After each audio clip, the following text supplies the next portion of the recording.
Heads up, we got new merch in the Motorola Type Teespring store. Check out our new Shift or Die shirt with an awesome skull and cross shifter design on the back, complete with H-pattern teeth. Automatics might be easier, paddle shifting might be faster, but nothing feels better than banging gears. Pick up the new Shift or Die shirt right now. Go to teespring.com/stores/MWH or visit the link in the description.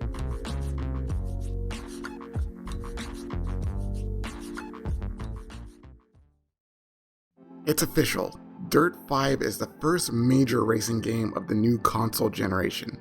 Not Gran Turismo, not Forza Motorsport, but Dirt 5.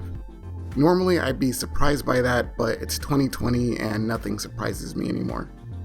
Feel free to interpret that any way you want. The real task for Codemasters is that they have to get Dirt 5 ready for next-gen consoles, but also worry about current-gen consoles and the PC. That's not easy. Did they pull it off? Well, I'm going to break down the new features, graphics, physics, pros and cons, and my final thoughts. From there, you can decide for yourself. Dirt 5 is the first game in the franchise to have a narrative woven into the career mode. The story features video game voice actor veterans Nolan North as an arrogant racer named Bruno Durand, and Troy Baker as the fun-loving rally legend Alex AJ Janicek. As the player, you are a protege of AJ working your way up the ranks. AJ is supposed to serve as a guide and help mold your career. Providing exposition along the way are James Pumphrey and Nolan Sykes from Donut Media. In the game, the pair host a podcast that informs the player about events and fills in the story between AJ and Bruno. The player has freedom of choice as they progress through the career. Each event forks into different event types that unlock afterward. The only barrier to entry is earning enough stamps. A win will net 3 stamps, second place 2 stamps, third place 1 stamp. You also need to make sure you have the right kind of car in your garage for each event type. There is no set path a player has to take, and the end results are pretty much the same no matter what, which helps things feel less constrained. I never got bored with the events, and having the feeling of control over what events I wanted to take on was refreshing. There's also a really good mix of cars to choose from. There are some excellent classic and 90s cars available, lots of cool modern cars, and really fun vehicles like rock climbers and superlights. Even more cars will come in the future by way of DLC. That being said, there are 2 problems with the career mode that keep it from being the standout feature of the game. The first is the narrative itself.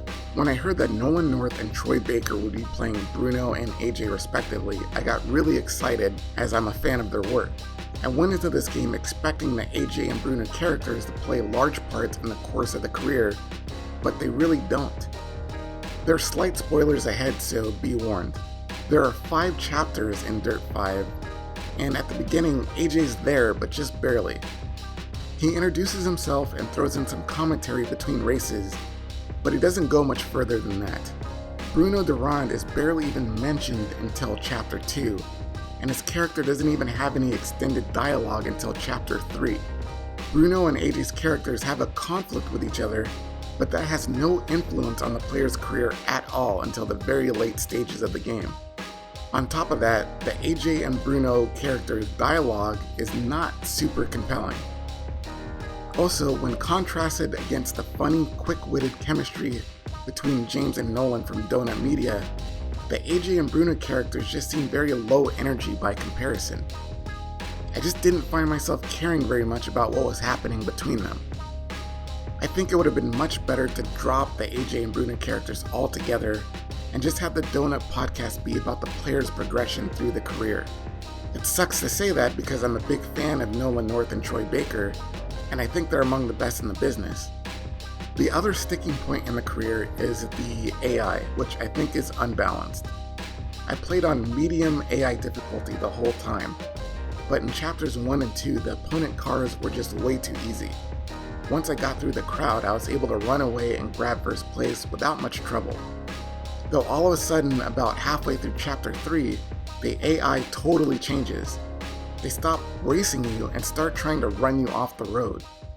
I can't count how many times an AI opponent straight up did a pit maneuver on me, spun me out and ruined my race completely, basically forcing me to quit and start over. It was really frustrating and it happened more than a few times. However, this is something that the devs are aware of and they should have it addressed by the time Dirt 5 is released. Overall, I think the career should be seen as a buffet-like experience for players to get a taste of all the different cars, tracks, and event types in a structured way. Anyone playing just for the narrative will likely end up being disappointed. For those who don't already know, Playgrounds is a mode in which players can create their own courses and events. There are 3 events to choose from.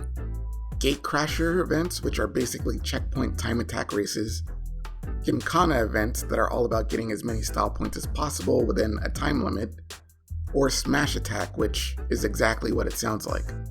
When players create their courses using multiple obstacles and elements in the menu, they can upload them to the Dirt 5 servers for other players to discover. Each creation can be rated by players, and they're also curated by codemasters. I'm not great at making courses myself, but playing what others created more than made up for that.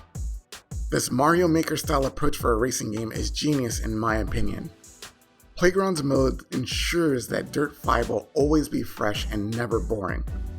Whenever the player finishes a playground course, new ones are suggested which can lead to falling down a rabbit hole of weird, crazy, and challenging experiences created by other players.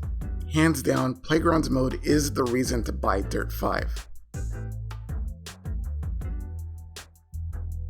This is a tricky area to talk about as it's kind of a mixed bag. As I mentioned before, I played Dirt 5 on an Xbox One X console and not the new Series X or Series S console. Furthermore, on the One X console, there's a video option to prioritize frame rate or image quality. For this review, I played exclusively in frame rate priority mode, which dials back the resolution to keep the frame rate as close to 60 frames per second as possible. When it comes to the environment, I think they're rendered beautifully. Each course looked amazing, from the frozen East River in New York to the colorful off-road courses in Brazil. I think each of the 10 worldwide locations were absolutely knocked out of the park. Beyond that, the environment effects like the dirt, dust, and mud collecting on the vehicles really works well. Unfortunately, there are a few issues that hurt the visuals a little bit. There was a lot of screen tearing during my play sessions. It wasn't consistent though. Sometimes it was pretty bad and other times it was not as noticeable. I also saw a weird shadow-like effect around the outline of the cars while driving. I reached out to codemasters about this and they said that it's caused by an issue with temporal anti-aliasing. They were already aware of it before I reached out to them and they couldn't fix it during the review period, but they're working on it now. They're working on the screen tearing as well, which should be fixed in a Day 0 patch. When it comes to the vehicles, I noticed that the more brightly colored cars tend to have a very plastic-like finish. They just don't look like metal under certain lighting conditions. I've seen Xbox Series X gameplay of Dirt 5 and I haven't noticed any of those graphic issues I mentioned in that version. Unlike Dirt Rally, Dirt 5 is meant to be the more accessible rally game from codemasters, with more forgiving physics. In large part, Dirt 5 fulfills that promise. The cars are not super difficult to control, but at the same time it doesn't feel too arcade-like. There is a Gymkhana specific steering assist that dials back the understeering to make it easier to drift and do donuts, but that assist does not work during races. With the right balance of brake and throttle, holding long drifts is actually relatively easy to do, even without an assist, and it's very satisfying when pulled off correctly. Though drifting does slow you down, and sometimes I had trouble getting out of a drift once I started it, which would occasionally cause me to fall back a few spots to regain later. My only criticism of the physics is during a crash, the cars tend to overreact. Other than that, I think Dirt 5 has a solid physics engine and the handling is within the sweet spot of not being too easy, but not being too unforgiving. I should also mention that I played exclusively with a control pad. Wheels will be supported in Dirt 5, but the compatibility list won't be available until later in November. Pros: freedom of choice and career is refreshing.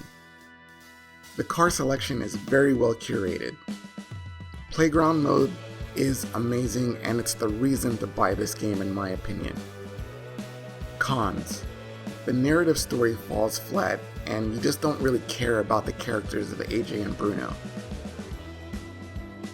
The AI is imbalanced, but it'll be fixed later on.